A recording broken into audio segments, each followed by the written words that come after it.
જૂનાગઢ જિલ્લાના માળિયા હાટીનામાં આપની સભામાં જામનગરવાળી થઈ છે। આપના નેતા ગોપાલ ઇટાલિયા પર અજાણ્યા શખ્સ દ્વારા ચપ્પલનો ઘા કરવામાં આવ્યો છે।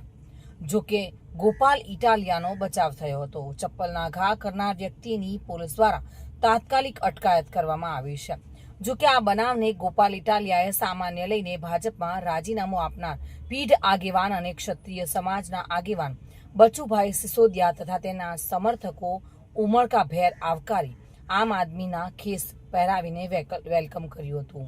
આ તકે ગોપાલ ઇટાલિયાએ ગુજરાતને ભાજપના ભ્રષ્ટાચારથી મુક્ત કરવા માટે આમ આદમી પાર્ટીને મજબૂત કરવા હાકલ કરી હતી।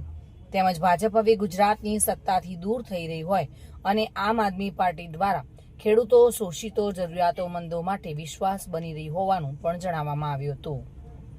આ તકે એક બાળક પણ ગોપાલ ઇટાલિયાને મળીને ભાવુક થઈને પ્રતિક્રિયા આપી હતી। હું અહીં ગોપાલભાઈ ઇટાલિયાને મળ્યો તે મને ખૂબ સારું લાગ્યું। મને બોલવાનો મોકો મળ્યો અને અમારા આગેવાન શ્રી બચુબાપુ સિસોદિયા આજે આમ આદમી પાર્ટીમાં જોડાયા અને તમામ કાર્યકર્તાઓનો હું ખૂબ ખૂબ ધન્યવાદ પાઠવું છું। આજે જૂનાગઢ જિલ્લાના માળિયા હાટીના તાલુકામાં આમ આદમી પાર્ટી દ્વારા એક વિશાળ જનસભા કાર્યક્રમનું આયોજન કર્યું હતું। માળિયા હાટીના તાલુકાના પીઢ આગેવાન સમાજના તમામ વર્ગોને હંમેશા માટે ઉપયોગી બની અને જેમણે લાંબા સમય સુધી જાહેર જીવનની અંદર સેવા કરી છે એવા બચુબાપુ સિસોદિયા અને એમની સાથે માળિયા તાલુકાના અલગ અલગ ગામના અલગ અલગ જ્ઞાતિના ખૂબ મોટી સંખ્યામાં આગેવાનો આજે આમ આદમી પાર્ટીમાં જોડાયા છે। આવા પીઢ વ્યક્તિએ આમ આદમી પાર્ટીમાં જોડાવાથી આમ આદમી પાર્ટીનું અને આ વિસ્તારનું ખૂબ સારું આવનારા દિવસોમાં થવાનું છે। ત્યારે હું નવા જોડાનાર સૌ લોકોનો આભાર વ્યક્ત કરું છું અને સ્વાગત કરું છું।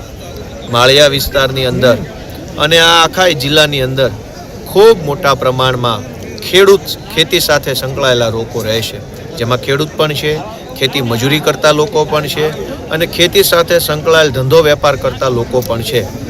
આમ ખેતી સાથે સંકળાયેલ વિશાળ વિસ્તાર હોવા છતાંય આ પંથકની અંદર આજ દિન સુધીમાં ખેડૂતોને ફાયદો થાય, ખેતી મજૂરી કરતા લોકોનું જીવન ધોરણ ઊંચું આવે એવો કોઈ પ્રયત્ન સરકાર દ્વારા થયો નથી। ત્યારે સમાજના તમામ વર્ગોએ બચુબાપુના નેતૃત્વમાં આમ આદમી પાર્ટી સાથે જોડાવાનો જે નિર્ણય કર્યો છે એ ઉત્તમ છે। મને પૂરો વિશ્વાસ છે કે આવનારા દિવસોમાં આવનારી ચૂંટણીમાં ખૂબ મોટા પાયે પરિવર્તન આ માળિયા તાલુકામાં જોવા મળશે। પ્રતાપ સિસોદિયા સાથે bureau report, today Gujarati news.